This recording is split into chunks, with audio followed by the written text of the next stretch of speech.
As to how I changed from an evolutionist to a creationist, it's a very difficult story for me to tell, and I always tell it very reluctantly. So if I stammer here in the beginning a little bit, you must excuse me as I get over it. I don't like digging it all up again. But there are occasions when it is important to show people how God has led in one's life. And so I have to start the story with the very beginning. And maybe then from the background we can see why things happened as they happened. It is a strange story. Some of you might think that parts of it are incomprehensible or may even seem too strange to be true. But it did happen, and it is a fact that it happened like that, and I cannot take it away, so I will tell it as it happened, at least what I remember of it. I was born in a family where my mother was a very staunch, solid Lutheran. She was very faithful in her religion. And my father was a Roman Catholic, and he was very faithful in his religion as well. In those days, it was before the days of Vatican II, and Protestants that were not Catholics were considered to be lost according to Roman Catholic doctrine. But in marriages between Protestants and Catholics, it was essential that the Catholic counterpart in that marriage was to promise that the children would be raised Catholic. And my mother accepted that, and she knew that I would be raised Catholic, and I was raised Catholic. And there was never any argument about religion in our house. My father and my mother respected each other. My father had a couple of problems with the church at one stage because of this marriage, but they overcame them, and then no problem concerning religion ever cropped up in our house. And when I was still quite young, I was about 8 or 7 years old, my mother became ill, and she was diagnosed as having cancer. And they actually gave her a relatively short time to live. They said she would have about 3 to 4 months to live. But she was a very tough lady, and she managed to stretch that to about 4 years. She died when I was 12 years old. But those 4 years were very, very miserable years. She really suffered more than anybody else that I have personally been in contact with. She lost one part of her body after the other. They had to do mastectomies, and then they took out part of her intestines, and she had to have colostomies. And eventually she just lost more and more and more, and she had one operation after the other. In those days, they weren't as sophisticated as they are today. They burnt her under the radium treatment. They forgot her there. They had to peel off black pieces. So she really suffered tremendously. And through all this, she never, ever, ever gave up her faith. And I was very attached to my mother. But because of all the problems in the house, and a mother that was on the verge of death for a long time, over a 4-year period, there was also quite a bit of tension in the house. Now, while at school, I received religious instruction, of course. I was in a Protestant, largely Protestant school. It was the German school. And I received religious instruction separately. The Catholics went to the nun, and she gave religious instructions. Now, I've met some very nice nuns in my life. And I've met nuns that are are really gentle and soft people and are very nice to everyone around them. But this particular one, where I received religious instruction, was a very hard person, according to my youthful experience that I had at that time. And she would constantly tell me that it was such a sad thing that my mother, who being Protestant, would not see the kingdom of heaven, but that she would roast in hell forever and ever. And I resented this very much because I was very fond of my mother, particularly since she had such suffering in her life. And this carried on for about 3 years, 4 years, while my mother was sick. And the more it carried on, the more rebellious I became about the teachings that I was confronted with. I used to attend church very regularly. I had to go to church every Sunday with my father. I went through all the things like communion and all the things that Catholics do. And I became so resentful in the end that I used to be incredibly cheeky in the religious instruction class. And I was then thrown out of the class and told that I was to sit outside in the courtyard. And then for a few years I had living hell in that school, because the headmaster was somehow in cahoots with all of this, and whenever he spotted me, he used to thrash me. And I used to take this quite well. I can be quite arrogant, or I used to be very arrogant. Maybe not quite so much anymore, but if you bonks me on the bean, maybe the old man will surface. I don't know. I fight against him all the time. And he used to thrash me, and I remember distinctly I used to bend down, and he used to hit me once, 2, 3 times, and I used to ask him, "Are you finished yet, or is your arm lame? What's the matter with you?" And he used to get so angry that he used to really whack me, and when he got to 6, then I'd say, "1 more please, because then I can take you to court. You're only allowed to hit me 6 times. That's the law." So I wasn't very popular. But the point arose where I was sitting in the class one day, in the religious instruction class again, and this lady, this nun, told me again that people who were like we were, and particularly my mother, would go to hell forever and ever. And I got so angry, I took the catechism book and I tore it and I threw it at her feet, and I told her in not too kind a language, even for that age, what she could do with her God. And I was thrown out from that day on a permanent basis, and I had to sit outside in the courtyard, whether it rained or whether the sun shone. And my life in that school was an absolute misery. I never told my parents. Nobody ever knew what was happening. There was another teacher as well who used to call me to the front. Before the class even started, "Would you please come to the front?" And I'd go and stand in the front, and he'd hit me left, right, and threw me out. So I was being thrown out of 2 sessions on a regular basis, and I became an impossible child. I used to sit up in the trees when they come and look for me, the teachers, and I'd have these pine cones, and I used to throw them. Oh boy, those were the days.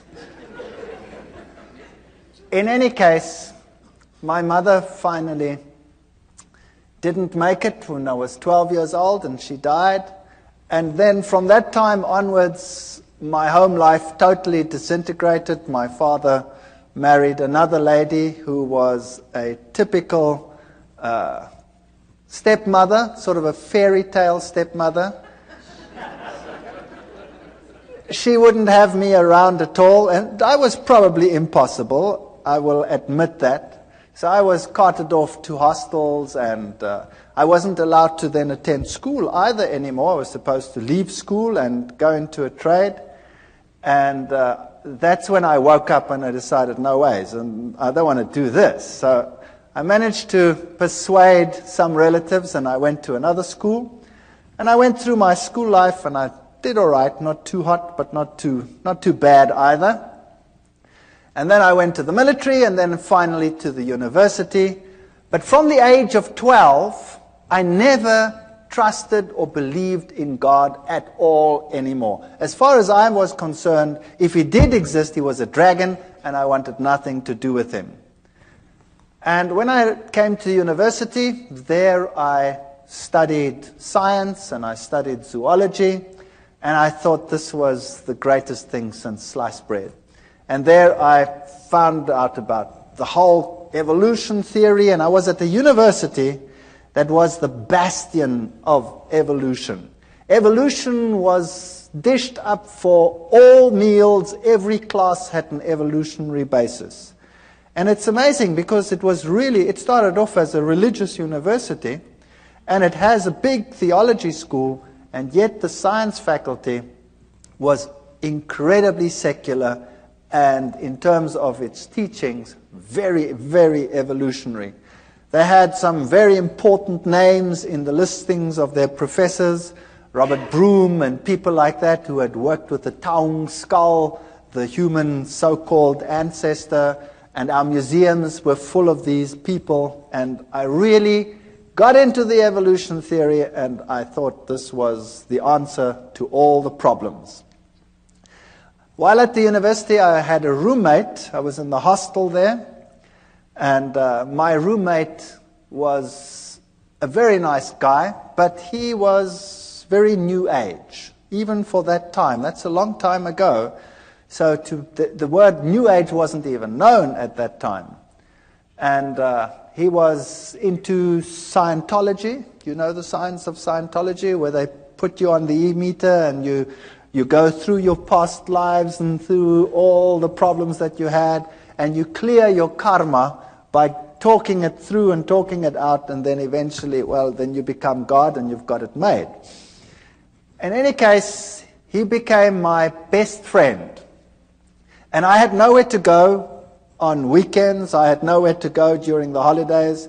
I always had to work, put myself through university, because my stepmother had convinced my father that he mustn't pay anything, so I put myself through. I had a great relationship with my father years later. So that'll come right, as you can see. Even the worst situations can come right. And on holidays, I didn't know what to do, so I used to go home with this chap to where he lived, 2,000 kilometers away, in another city called Durban. And every holiday, I used to go home with him because I had no home to go to. And there I met my current roommate, my wife, who happened to be his sister. Far better roommate than he ever was, I'll tell you. And I have to tell you a little bit about her background. Now you know why I was an atheist. I didn't believe anything. I accepted the evolution theory. It was the answer to all my problems. Now her background was entirely different. Her father worked in his younger days for a newspaper, and he was sent to investigate all the strange occult occurrences in the country. So he worked for this newspaper, and he had his team and his infrared cameras and all the stuff that you need, and he toured the country from one strange occurrence to the other. He was very skeptical. He believed nothing. He thought it was a big joke, and seances were a big joke and a big fake. And as he attended one meeting after the other, he realized that this was no joke. When he started investigating some of the strange events, and he'd put up a camera at one seance, he was putting up cameras, and he was always looking underneath for hidden mics and what have you, and something grabbed him. There was nobody that grabbed him, but something grabbed him and beat him up to such an extent that he had an egg-sized boil on the top of his head and was lucky to get away with it with his life. Now, when that happens to you, you start thinking, well, that was some hidden microphone that did that. And he came into situations which were so strange that he became involved in them later. Situations like a house where, when the little child had been sent to bed, the shoes would come walking through the room. And another situation where a newborn baby used to scream hysterically, and when the parents came in, they'd always used to find the baby on top of the cupboard, newborn baby, out of the cot, on top of a cupboard, and they'd walk up and just manage to save the child as it fell down. Now he went to that house and he sealed every single window, and he had his guards outside because he thought, somebody was playing the fool, and he kept the lock and he waited there, and sure enough the child screamed and he went in, and there the child was on top of the cupboard, and he just caught it as it fell down. There was other occasions when in a certain house human excrement was flying around. And he sat in this house and it started howling, and the human excrement started flying against all the walls. Strange, strange occurrences. Witchcraft of the worst kind. There was one house that was plagued by a baboon that used to come in and tear everything apart. That's a big ape. And it tore everything apart, and it terrorized this family, and they could never catch it. And then one day they shot this baboon as it came in, and it ran out, and the blood trail ended up on the veranda outside. And as they came out, the blood trail ended, and there lay one of the workers dead. So this was typical African witchcraft as you find it in Africa, in some places even today still. And this convinced him that there definitely was something going on, and he got into seances more deeply, and then he started learning that there were higher mediums and lower mediums, the riff-raff mediums for the lower people, the higher mediums who communicated with the better spirits. And this is how he became involved in this type of thing, and then eventually he moved into the New Age sort of movement and became very high up in this sort of agenda. He wrote books on it, and he was very well received in those circles. Later in life, my wife's parents got divorced, and he married a person, a lady, who was also very, very high up in the New Age movement. In fact, she is one of the instructors in the Course of Miracles. She teaches people how to become Christs and to perform miracles. Incredibly evil situations sometimes in that house, and the occurrences that happened in my wife's house as a child were very strange indeed. They would have one chair where there was always someone sitting breathing heavily. And they had a cane that used to go walking and a rattling and sort of things like that. She grew up with this situation. To her it was nothing. She was used to it. Now to me it was very strange, and I was an atheist. I didn't believe anything. I tried to rationalize it in a scientific sense. And then when my wife and I got married, we moved to the city where I was in the university, and for years there was no real problem. And then my wife, we had the first child, the second child, and then the youngest child my wife was expecting when my father-in-law came to visit. And he moved into an outside flat that we had, an apartment, and there he stayed with us. Now thinking back, I know that this is where it all started. Because if you have an occult presence, then you will have this influence on your home for a long time. I can perhaps tell you that when we were just married, we moved very close to them, and there were very, very strange occurrences in our house. Absolutely horrendous occurrences on some occasions. Our dishes would fly through the rooms and smash against the walls and things like that. Or you'd park the car and the car would rock and fall over against the side of the garage. We had very strange happenings on a previous occasion. But you forget about those things, and later on you rationalize them as well, and you say they didn't exist or they were strange. When my wife was expecting this last child, when my father-in-law moved in, she became very ill indeed. so ill that we didn't think that she would survive. And she was in hospital, in and out of hospital, and on a respirator, and she was very, very sick. And then we decided that there must be something wrong with this pregnancy, and the doctors had a look at it, and they said that the best thing to do would be to have an abortion, because the child was probably dead. They didn't have a scanner at that stage in those hospitals, so they couldn't tell properly, and they didn't know whether this child was perhaps dead. So we decided that we'd have to transfer to another place where they could do a scan, which we then did. And she was very ill. She had a very high temperature, and they did the scan, and this little fetus was only about so big, and he was perfectly well, and he was sucking his thumb, and we decided that we weren't going to do this. We were going to sit through it and see what happened. And eventually, through 9 months of hell and of sickness and coughing, and more in hospital than out of hospital, my wife was discharged, the child was born, and this child was the most miserable child that you can imagine. He was impossible. He used to scream from morning till night.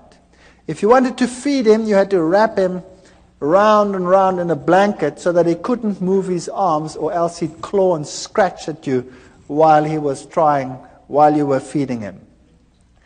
And if you put him to bed, he would scream and scream and scream.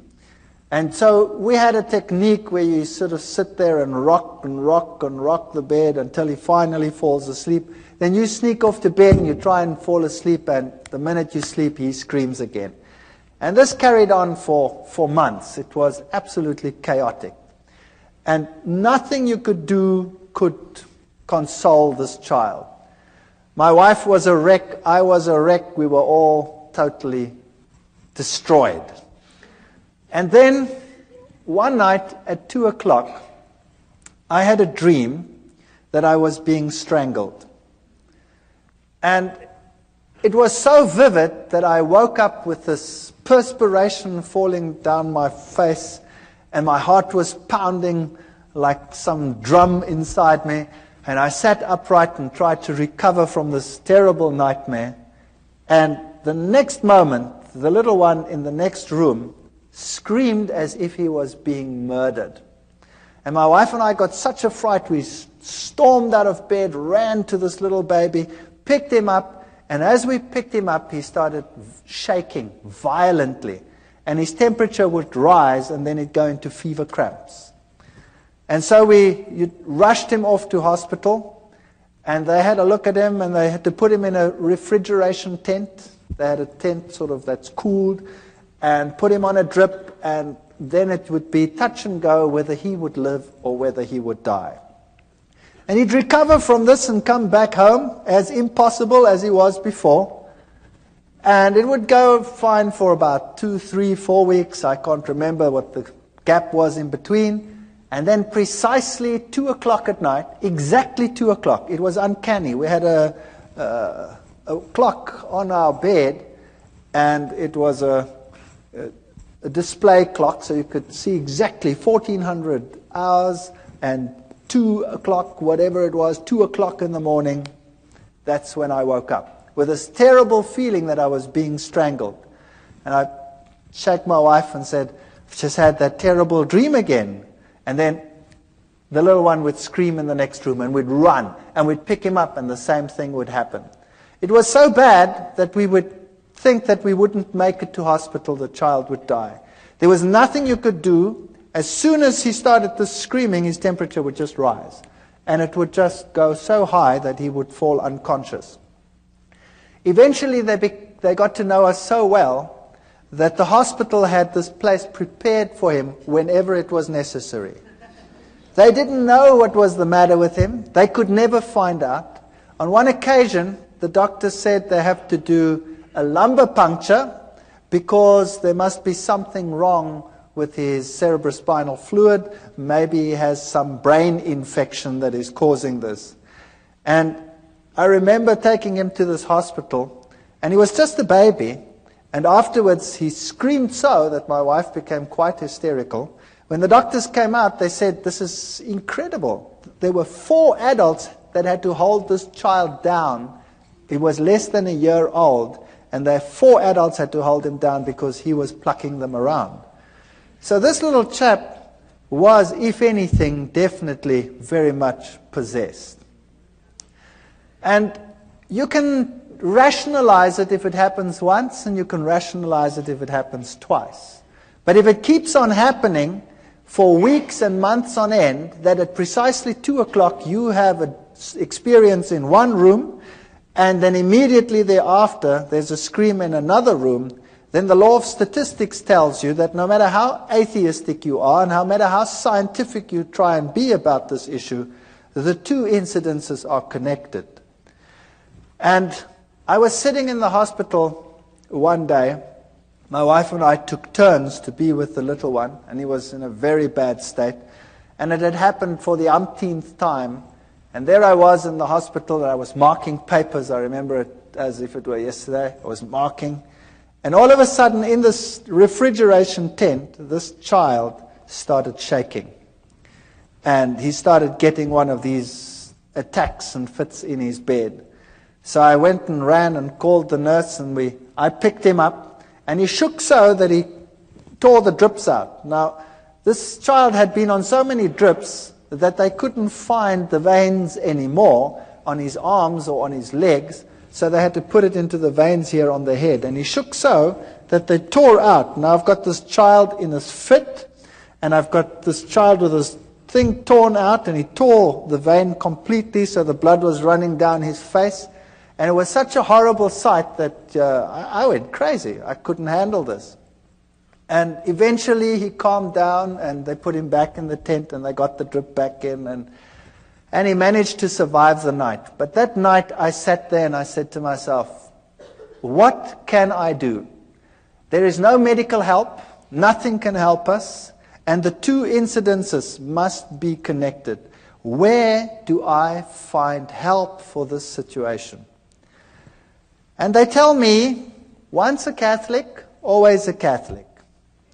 And as I was sitting there that night in that hospital, mulling over these things, you know, the images of the Catholic Church and its power over demons, and the film The Exorcist was just in circuit. And I thought to myself, perhaps I can go back to my old church and ask them to help me. So I made a resolution that I would do that because I had no other way out. And the next day I went to the Catholic Church, and the Catholic priest was sitting in his room, and I remember this as well too. He had the glass there, and there was a brandy bottle there, and he wasn't too sober. And I went up to him and I said to him, I'm a Roman Catholic, but I don't come to church, and I have a problem. And he said, well, what is your problem? He was very nice. And I said to him, well, I'm an atheist and I'm a scientist. I don't want to talk about this thing like that. And I sort of ummed and ahed, and I said, well, I have a problem at home. He says, well, what kind of problem? I said, well, it's a problem concerning strange happenings in my home. And he says, oh, no. I want nothing to do with that. And he said, it's not my field. Give me your name, give me your telephone number, we'll come back to you.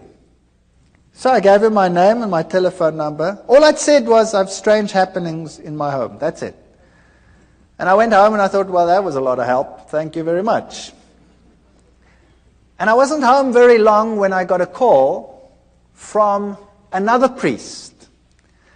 And this one sounded very sophisticated. And he told me whether I would like to meet him at a monastery nearby.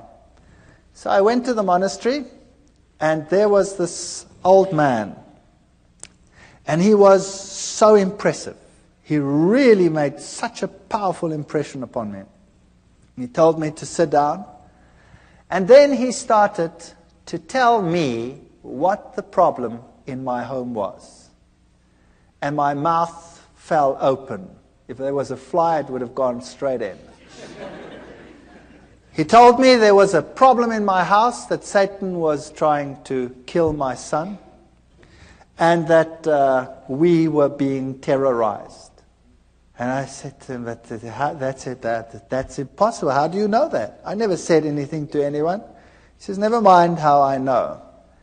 I also know, he said, that the problem in your home is so severe that it will take the highest levels of action in order to get rid of it. And we will also have to say a mass in your house. And then he said to me, it is illegal for me just to say a mass in any house. To say a mass in a private house, I need to have permission from the bishop. And I already have it. Here it is. And there was the signed permission from the bishop to say a mass in my house. He knew beforehand what was going to happen. He knew beforehand that he needed the permission, and everything was arranged before I even told them what the problem was. Now that blew me out of the water. Then I said to him, fair enough, then you can come to my house and you can do whatever you have to do, but I have a problem in that I was am an atheist, and I haven't been to the church, and now you're going to say mass and all these things in my house, and I've been a bad boy all these years. And he said, but surely you won't be an atheist anymore. And I said, what about my wife? She's not even Catholic. She's Dutch Reformed. He says, no problem. So he came and he spoke to my wife, and my wife was as impressed as I was, very impressed. And he said, take me through the house. And we went through the house, and when we got into the little one's room, all of a sudden, he started falling around. And he couldn't stand anymore, this old man. And I stood there behind him, and I was sort of doing this behind him, like they do on the stage in some of these ministries where the guys fall out and they don't know which way they're going to fall. Well, it happened there as well. And here he was, shaking and perspiring and really being battered. And eventually it calmed down, and we went to the other rooms, and then we came into our bedroom, and he was thrown around again, but not as bad as in the little one's room. And then he said to me, the little one's room is the worst place in your house. Now we have to exorcise your entire house. Bring me some water. We brought him some water. And then he took out special salt, which he said was very special exorcism holy salt. And he made the sign of the cross with the salt in the water. And then he also told me that he had a special ring with him which had the relics of a particular saint that was potent in terms of exorcising. And this priest, had been an exorcist for the Roman Catholic Church in many countries. He was Irish. And then he took this bowl of holy water that he had made, and he went to every single window and door in the house. And he took it and he put a cross on the windows. And of course, as it evaporates, you have this faint cross of salt on your windows. And he went through the entire house with this holy water, and then he put the holy water down. And he said, now we tell the Mass here in this child's room. And he prepared everything. And as he was preparing, we had lots of pets in our house. We had a dog and 2 cats and you name it, all the good stuff that one has when one has kids in the house. And as he was preparing, all of a sudden, all the animals came running into this room. And there they sat. And I looked at this and I said, well, this is weird. What's going on here? And he did the Mass. And then before he left, he said, what you have to do now is above every child's bed, you have to put the following. And he took out of his pockets amulets from Lourdes, where Mary had appeared. And he gave an amulet from Lourdes. He said there were many fake ones. This was the real thing. And we had to put it above each child's bed. And then he did an amazing thing. He took his ordination cross off. And he gave it to me and he said, this one you put over the little one. I hate it when the devil destroys little children. And we hung it up over there. And my wife was giving pottery classes at the Technicon at that time. And she'd made a very beautiful pot. And so she decided to give it to him as a gift, because how do you pay for what he did? I mean, what do you do? So she gave this to him as a gift, and he said, this gift is so precious, I'm going to give it to the nuns that are in a certain monastery where they never ever come out and see civilization. And then he left. And that night, we're very expectant. We take this little child, and he's quite happy, really, not screaming as usual. And we take him and we tell him it's time for bed. Now, normally that was enough to have blue murder in the house. And he was quite happy. And we put him into this bed. Now, he was only just starting to toddle. And we put him into the bed. And this child had always, when you put him into bed, gone into a fetal position and started bashing away and screaming and going blood red and going totally crazy. That night, we put him into the bed, and he rolled onto his back and laughed. And he put his arms out like that, and he did goo-goo sounds like little kids do, and he fell asleep. And for the first time in his life, he slept right through the night. And the next night, he slept right through the night. And the next night, and the next night, and the next night, and the next week, and the next month. And here was I, the hard-nosed atheist scientist who knows it all. And here was peace and quiet in my house. And then I realized that I do not know it all at all. And I said to myself, now what am I going to do? Here is a major problem in my house, and the church solves the problem. Now, am I going to ignore it? Or am I going to say, there is a God, and I have a responsibility towards this God? And I wrestled with this for a number of months. I really wrestled with it. And my wife wrestled with it. And then I said, well, I have no choice. I have to go back to the church. Fortunately, my oldest son was at the point where he has to go to communion classes, so that gave me an alibi to go to church. So I went to church, and one or two students, it's a small university town, still say, what are you doing here? I said, well, my son has to go to communion, you see. And I started going to church, and I became quite involved in the church again. Every Sunday, faithfully, everybody went to church. And my wife started saying that this is the way to go. She also wants to go to church, but she didn't get herself quite that far yet.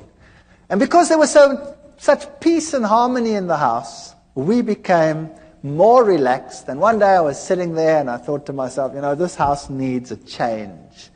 And typical German, I said to my wife, if we did this and that and the other, then, we could do something with this house.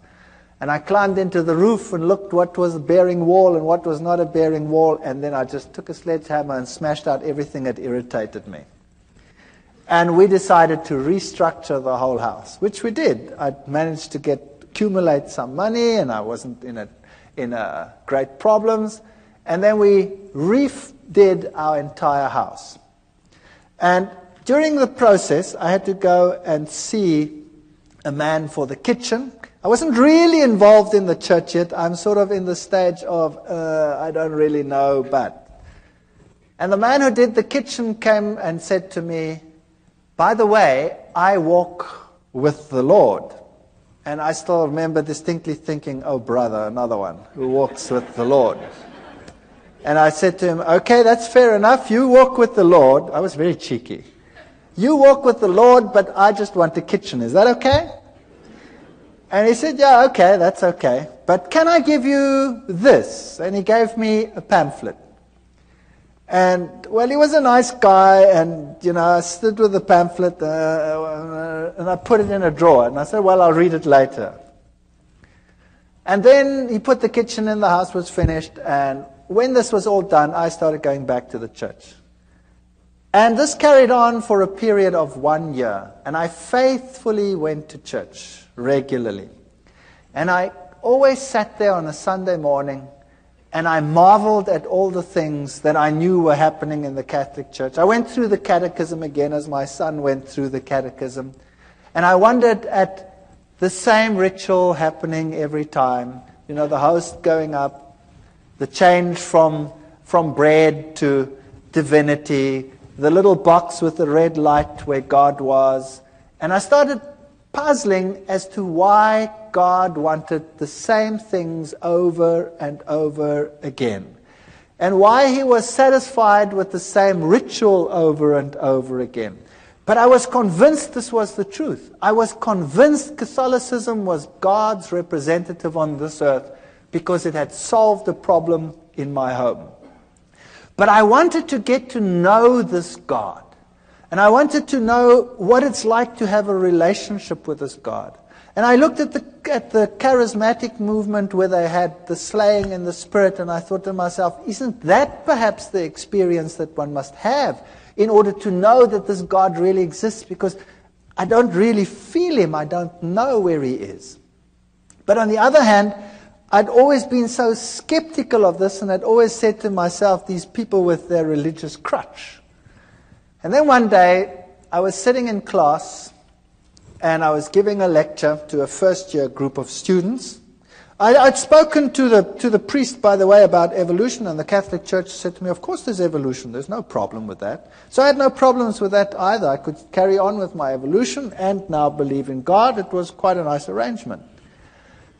And I was in a first-year class, and I was giving a lecture with a very heavy evolutionary base. And a young girl got up in a first-year class. Now that takes courage. 300 first-year students, and a young girl gets up in my class. And she says, excuse me. And I say, yes, what's your problem?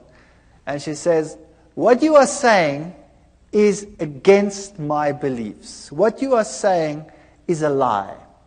I believe that God created the heavens and the earth. He is the creator of the universe. Well, I nearly exploded. I destroyed her. I ridiculed her. I finished her off. She sat down and she cried in my class. And I thought, well, job well done.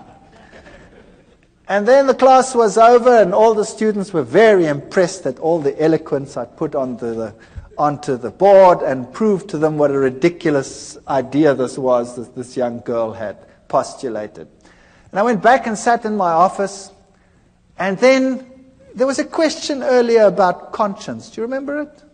Well, this little voice here wouldn't let me go and kept on telling me what a mean son of a gun I was. And how could I, in front of everyone, attack and humiliate this young girl to such an extent?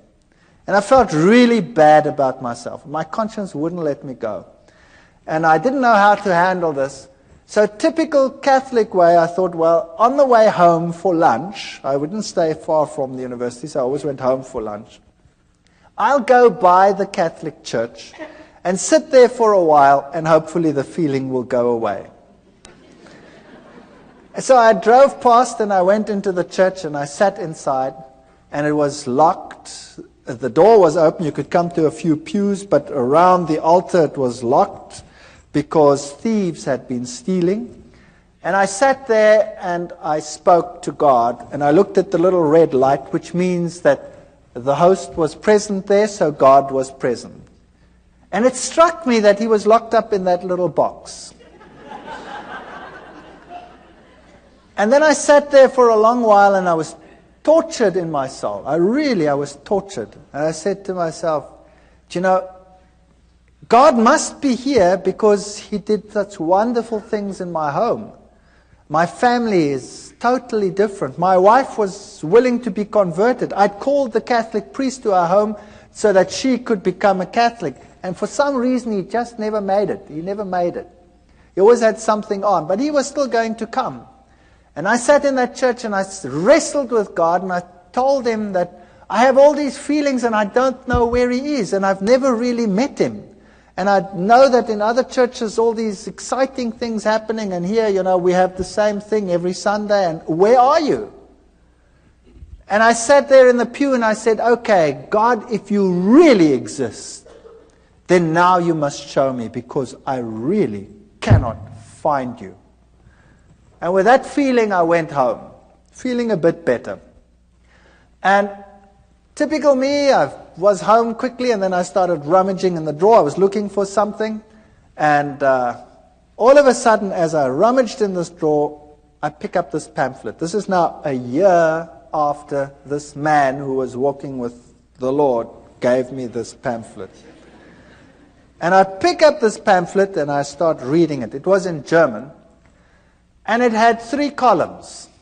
It had the law of God on the one column, and it had the law according to the Catholic Church, and it had the law according to the Lutheran Church. And then it explained how the commandments had been changed by the church, and it had the Bible texts of how it had been changed. And I thought to myself, now, what rubbish is this? This is absolute garbage. And I said to my wife, I didn't say that, I called her by her name. I said, have we got a Bible in the house? And she said, no, I don't think so. I don't think there's a Bible. I said, surely there must be a Bible in the house. We've been going for church for almost a year now, and there's no Bible in the house.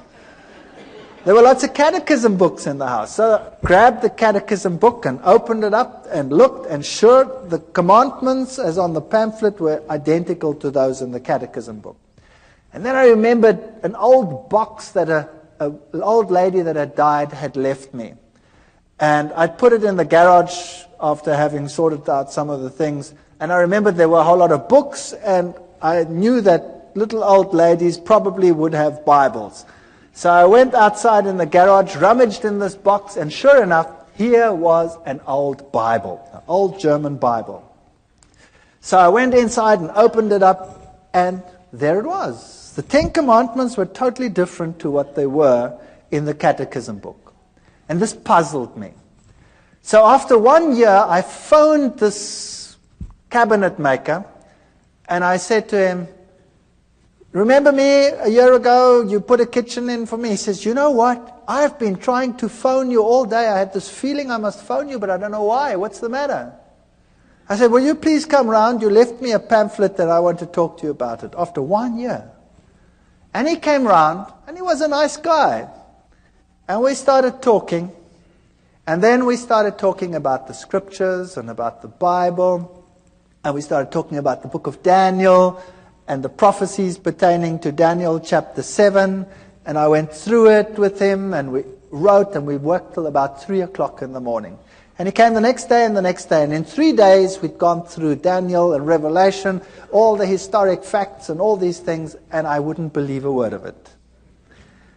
And then I decided that the only way we're going to resolve this is if I check whether every one of those facts is really so.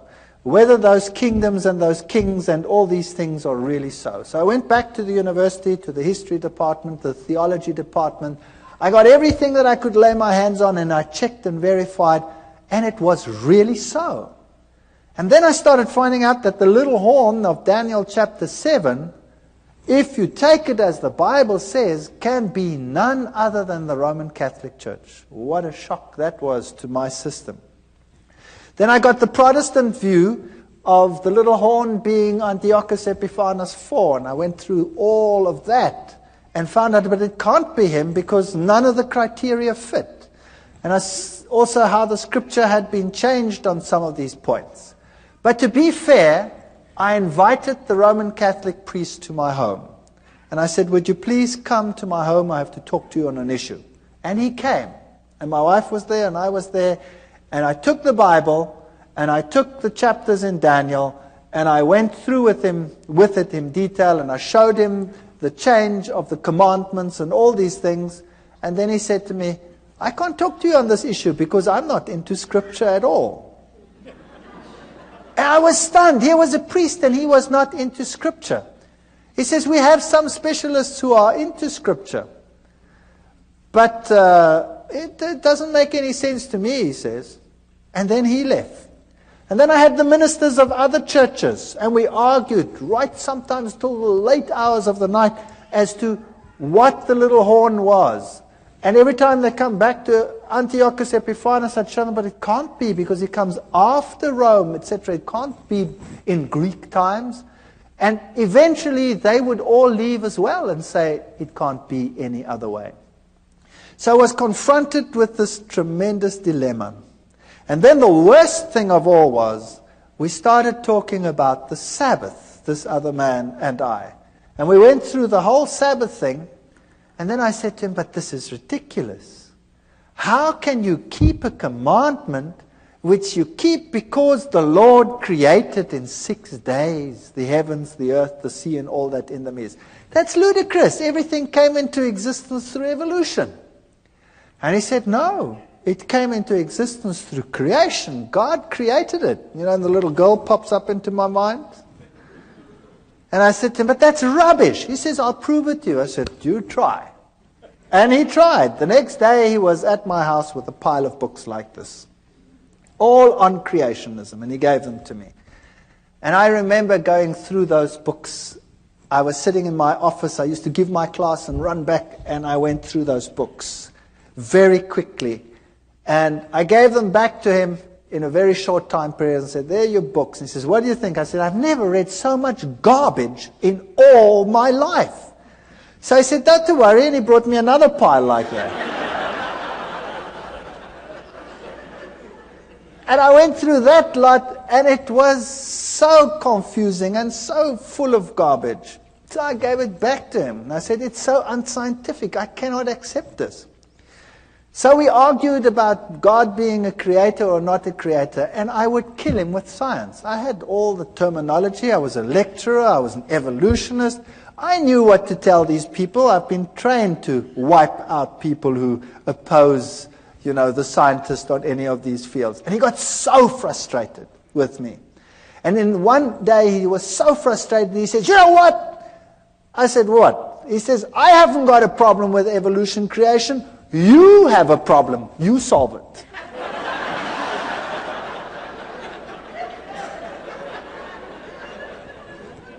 So there the ball was in my court. In the meantime, things were happening again in my house.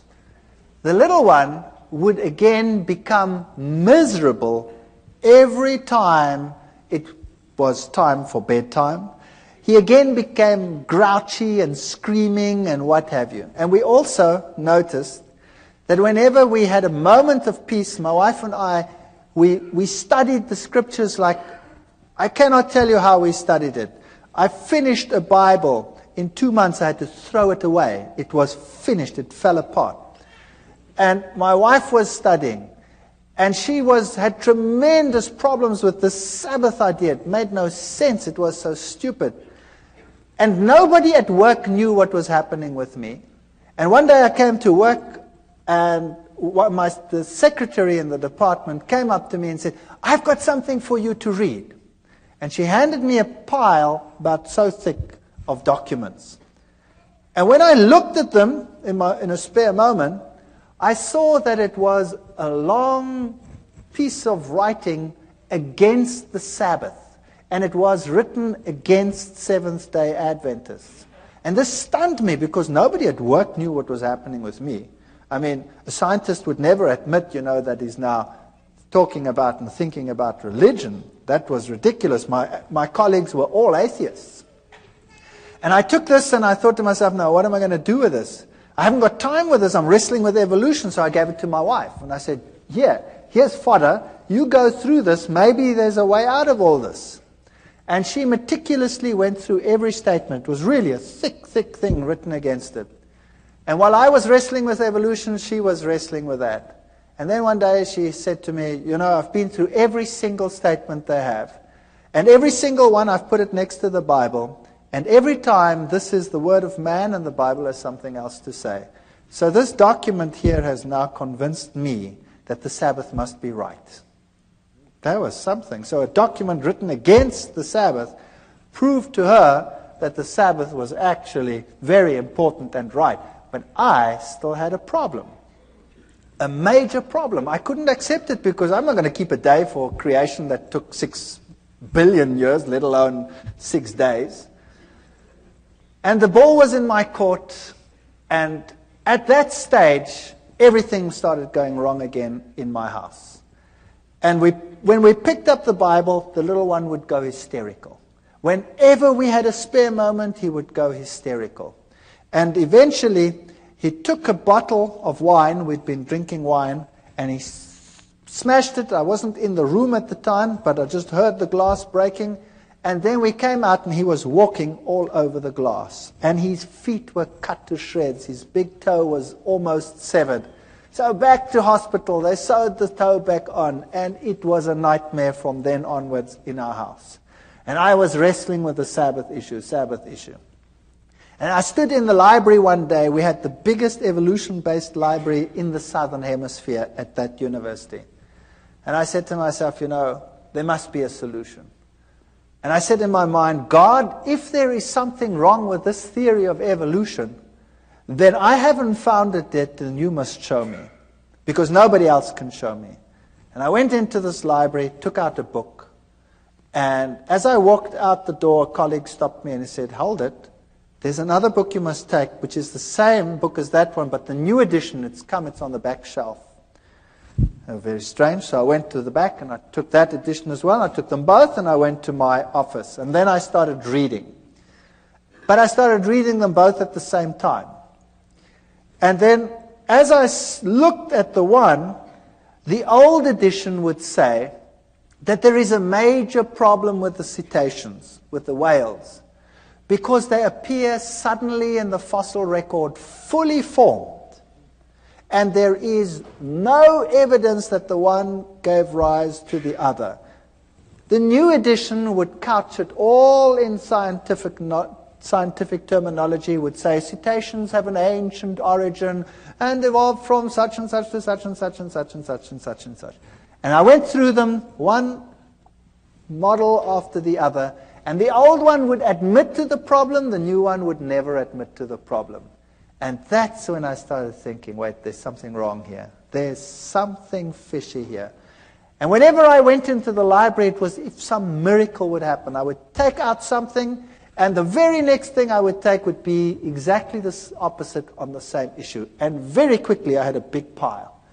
And then I was giving classes at that time in genetics, and I started thinking about this.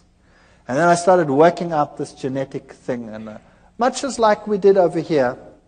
And I started thinking about what are the problems. Let me now objectively, just for once, sit down and think, what are the problems?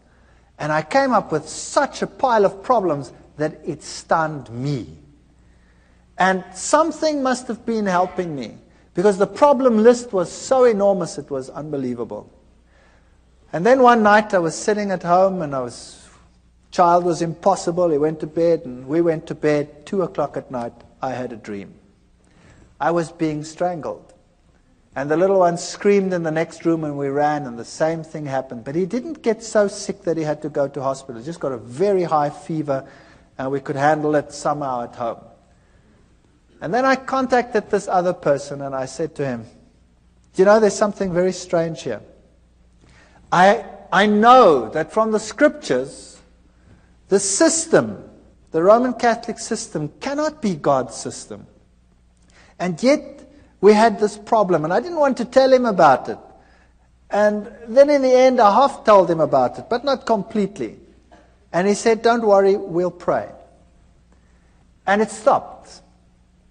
And then a week later, it happened again at 2 o'clock. And what had happened, unbeknown to me, he had gotten a number of people together and told them to pray at 2 o'clock every night. Get up. And they set their alarms judiciously and got up at 2 o'clock and prayed for a family they didn't even know. And there was total quiet in which we could really study our Bibles in peace and quiet. And then one night, one of the ladies had decided that, it was quiet. Why must she get up? And she didn't get up. And it happened.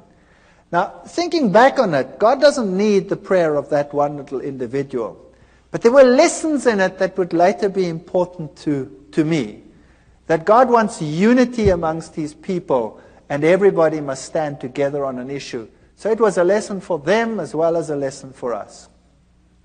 And then it came to the point where I knew that I cannot sit on the fence forever.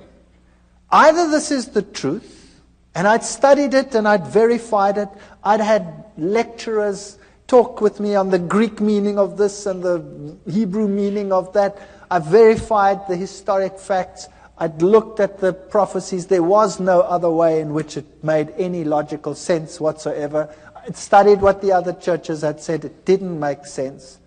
And I knew a decision would have to be made. There was no way out. And I decided I was going to do it. I was going to make the decision. No matter how ostracized and how weird this church was to me, the first time my wife saw Adventists, she burst into tears. They ate so strange. They were so different to what we were like. I remember the man said to me, "Don't you want to come to one of our services?" And I said, "That's Sunday. That's my day off. I walk around in jeans and a t-shirt and slops. And I'm not going to any church whatsoever if I can't go exactly like I am. Because if I went to the Catholic church, I went in jeans and t-shirt and slops." He said, "That's fine. Come." So I went to the Catholic church, to the Adventist church, and I sat there in the back.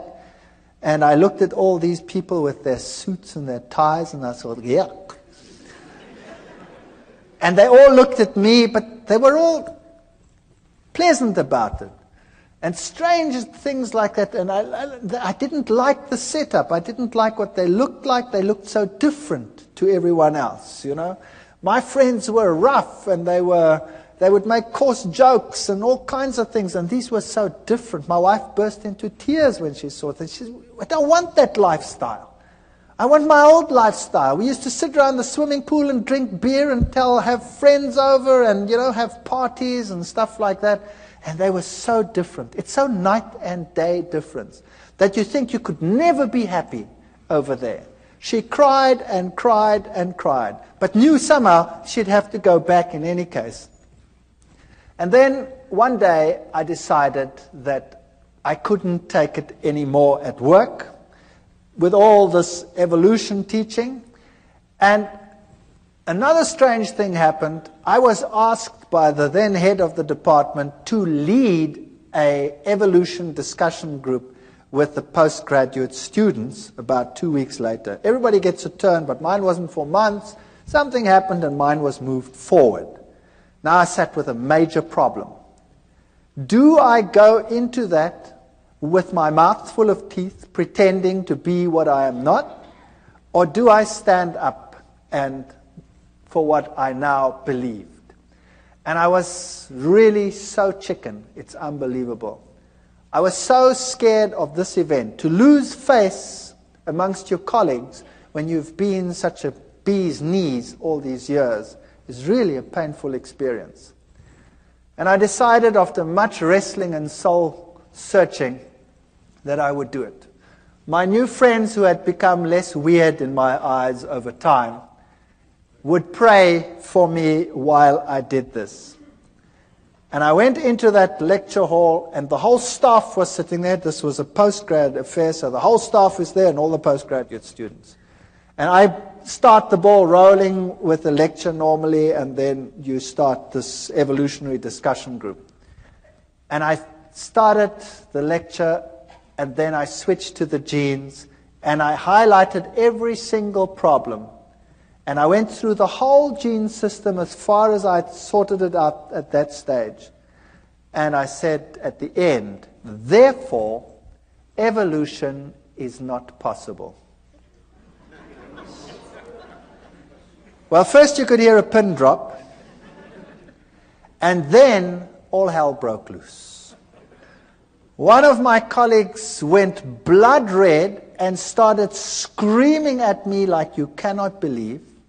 And the foam literally started coming out of his mouth with rage. It was just unbelievable. And then one of the students a girl. It's interesting how these things happen. A young student, a girl, an honors student, she got up and she said, I want to say something. And she looked at all the lecturers and she said, when I came to this university, I believed in God. I had a good life. I had a good relationship with God. And now I believe nothing anymore. I've lost my faith. My life is falling apart. And you have robbed me of my faith. And now Dr. Veith is giving this lecture and showed me now that you had been misleading me. Can you imagine what happened in that department? That was the end. My life was not worth 1 cent in terms of my scientific credibility. I was finished. When I walked down the passage, my colleagues would turn around and walk the other way.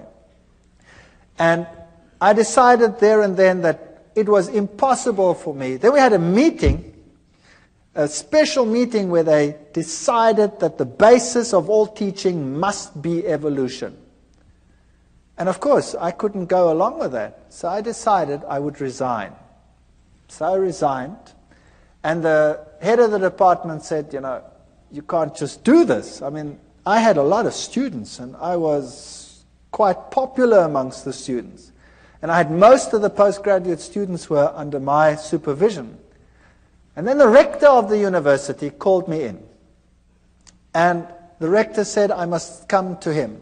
And I thought to myself, wow, now I must go to the rector. What do? I've got nothing decent to wear. I've never possessed a suit in my life. I bought the suit to go and see the rector. Can you believe that? And when I put on the stupid suit to go and visit the rector, something struck me between the eyes like a hammer blow. It's just a personal thing for me. I thought to myself, now look what you're doing, you idiot. You go and put on a suit to go and speak to a man, but when you go to visit God, you go in jeans and a t-shirt. Purely a personal thing. I don't mind anybody coming to church in jeans and t-shirts. That's fine. It's just for me personal. And that bugged me. And then I went to the rector's office and I sat there opposite the rector and we started talking. And he talked with me for 1 hour. And it was very difficult for the university to get rid of me because I had all these students. And we started talking, and then eventually he said, what if you decided that you do not rock the boat anymore? Then, we could give you something better. Well, that would be a professorship. I was a pretty young guy. I would just about be the youngest professor in the university. And I looked at him and I said to him, the price is too high. And I will leave in any case. And then he says, that's very interesting. By the way, who do you think has the truth? And there I sat, my mouth full of teeth. Do I admit that I believe that some little sect that everybody detests has the truth? And do I say this to a man who has this high position in this university and in the government at large? And I said to him,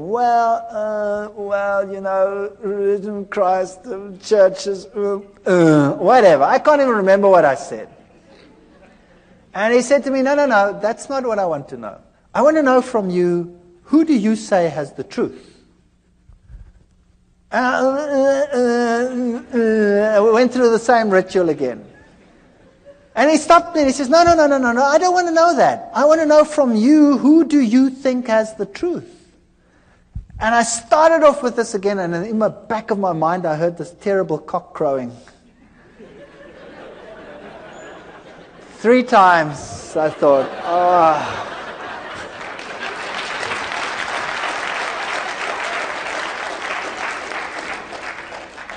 And I said to him, I think it's the Seventh-day Adventist Church that is preaching the truth. And I thought, now that's it, I'm a dead man. And he said nothing, not a word. He just said, thank you very much. Congratulations on your choice, and I hope things go well with you. And that's it. And I resigned from the university, and I put my house on the market, and the very first guy that walked into my house said, "Wow, what a house," and he bought it. The very first guy. And there I had this money, and I knew now my scientific credibility in the world was over. University was a career that I'd given up for my faith, and God would take care of me from now on, and things are going to be just honky-dory. I'm going to now take this money, and we're going to do something great with it.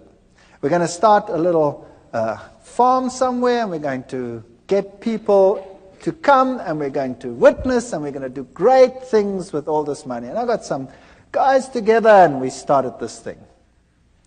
And then we planted wheat, and the wheat grew like crazy. And it stood so high that the farmers in the entire district came and said, "You guys, you were at university, you know something special." And I said, "Well, nah, we're doing exactly the same thing you're doing," but I think to myself, it's because we're walking with God now. That's why our grain is so much higher than yours. If you would do the same thing, then your grain would also be better. You see, once a Christian, boy, everything will go just great. And I was quite happy to be out of the university, and we moved out to this place, and we started this whole thing going. And then our money was all invested in the land, and we invested lots more money on loans and things for whatever is necessary to put in the wheat crops and all this sort of thing. And then a flock of birds arrived, such as you have never seen in your entire life. And they ignored all the farms with the little wheats on them, but they sat on mine and made it home. And they were just stubbles. And then, you name it, it went wrong. Sanctions came in against South Africa at that time. The economy was totally destroyed. Interest rates that had been at 3 and 4% shot up to 28, 30, 36% in some cases.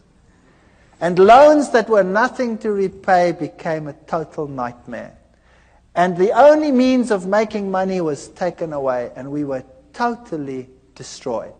Everything I ever possessed was gone with the wave of a wand. It just ran through my fingers. And all the crutches that I'd been leaning on were gone. And the birds ate my fields. And I said to God, "How can you do this to me? How can you destroy me? How can you allow this to happen? And I have no means of supporting myself. I have nothing. My scientific credibility is zero. I can never go back to my previous job. I'm finished." And it got worse. And it got worse. And eventually we had nothing left. No food, no nothing.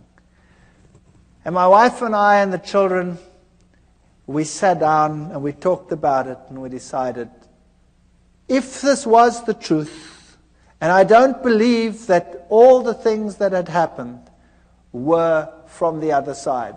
You see, when I made my decision, that child of mine had changed. He became a totally different child. Whereas before, he wasn't sick, but he had a dark, somber look in his face. He changed to such an extent that he became the sweetest, nicest child in our entire home. He became a pleasure to live with. And I knew that what had happened before was a ruse. I know the Bible says Beelzebub wouldn't drive out Beelzebub. But what had happened in my house is that he wasn't driven out by Beelzebub. When the Catholic Church had come and done its thing, Satan had told his demons, "Stand back." And when you stand back and allow the child to lie back and relax, they will be ensnared twice as much as they were before. And it happened. But after we made our decision, this child was completely cured. He is the most spiritual of all my children. And he is so different that I knew that had to be from God. It was a totally different ballgame. The other interesting thing that happened was that same Catholic priest, after all this time, more than a year, out of the blue, while I was wrestling with this decision, phoned me. And I picked up the phone and I said, "Hi." And he says, "I'm Father so-and-so." And I said, "Yes, that's strange. Why are you calling me?" And he said to me, "You know your father who's dead? Your father is having terrific problems out there in purgatory." It's true. He said that. And I said to him, "But how do you know?" Having done the study on the state of the dead and all these things and knowing what happened, I said to him, "How do you know?" He says, "The nuns that never see the world, they have been told by the other side that your father is in trouble and he is in trouble because of you. And you had better get back to the church quickly. And you had better start praying and having masses said so that this problem will go away." And I said, "Thank you very much for the information," and put the phone down and remember thinking, "You're too late, devil. You are too late." That man was a nice man, and he is deceived, I know. And the Lord will hopefully lead him to a better life and a better understanding one day. But here I was on this farm with no money, no means, no nothing, destroyed career, no chance of getting back, ostracized, laughing stock of the academic world, and no money. And we knelt down and we claimed every promise in the Bible and said, "Lord, you have promised you will take care of all our needs. You have promised that the children of a righteous man will never be seen begging in the street. There is no way out of the dilemma that we have. There is no money, there's no food, there's nothing. But we believe your promises." And we wrote a letter, and we put it down in writing, all the promises, and said, "You cannot lie. Therefore, these promises must be for us. And if our life out here is destroyed and our farm is destroyed, then so be it. There must be something else that you have in mind." And then we went to bed. And the next morning at 8 o'clock, the phone rang, and a professor from another university phoned me and said one of his colleagues has got a major problem and has to go away and has to take extended leave for a year. And they need someone to replace immediately, and the subject being taught is exactly the same field that I was in. And I said to him, "Well, what do you want me to do?" He says, "Well, you could come and give the classes." And I said to him, "But, you know, what about, He says, "Never mind, as long as you stick with science, and who cares, it doesn't matter. You come and would you do that for us? We're in a jam and we need someone and we know that you're available." And I said, "Well, that would be great. Thank you very much. When do I start?" And he says, "Well, we'd have to get it through the committees and probably in 3 months' time." And I said, "Okay, thank you very much." Put the phone down and said, "Nice try, God, but in 3 months' time, I'm dead meat. I've got nothing to eat." And I was so depressed. And then about 20 minutes to half an hour later, the phone rings again. And it's the same man. And he says to me, "Something strange just happened." I said, "What happened?" He said, "I went to the rector's office to have him sign this thing so we can start the ball rolling. And the rector says, I have no time. I have no time for committees to call them together to get the process rolling. What is it you want?" And I explained to him what I want, that I have to replace it. And he said, "Come here, I'll sign it." And he signed it and he said, "Appoint the man. He can come tomorrow if he has to." So I said, "Wow. So when do I start?" It was Thursday. And then he said, "Monday. You start Monday." I said, "I start Monday?" And I was in another little town, and I had a farm, and there were cows. I was bankrupt. And who was going to take care of these stupid cows on the farm? And 10,000 problems to be solved in one weekend. Impossible.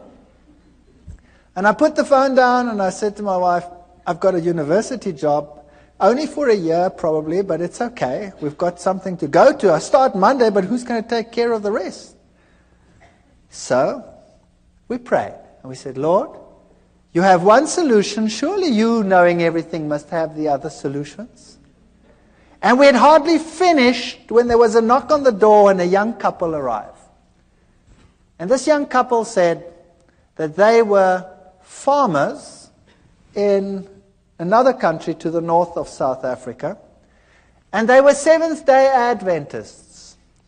And they had been working for another farmer, and he had told them if they are not prepared to work on the Sabbath, they must go, and he'd kicked them off the farm. So he had lost his job because he kept the Sabbath. And he said to me, I've got nowhere to live, I've got nowhere to stay. I said, would you like to live on this farm? And he said, sure. And I said, I can't pay you anything. He says, that's okay. You don't have to pay me anything. Can I live here? I said, sure, you can live here. And whatever you sell from the milk, you can keep that for yourself. And I thought I would pay the interest of all the loans that I have with my salary.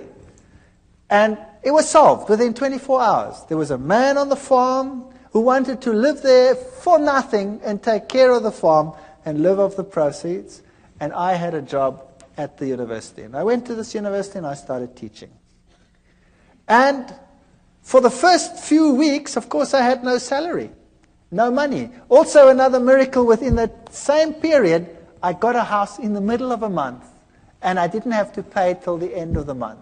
My kids went to school and they got clothing, school clothes. They wear uniforms in my country.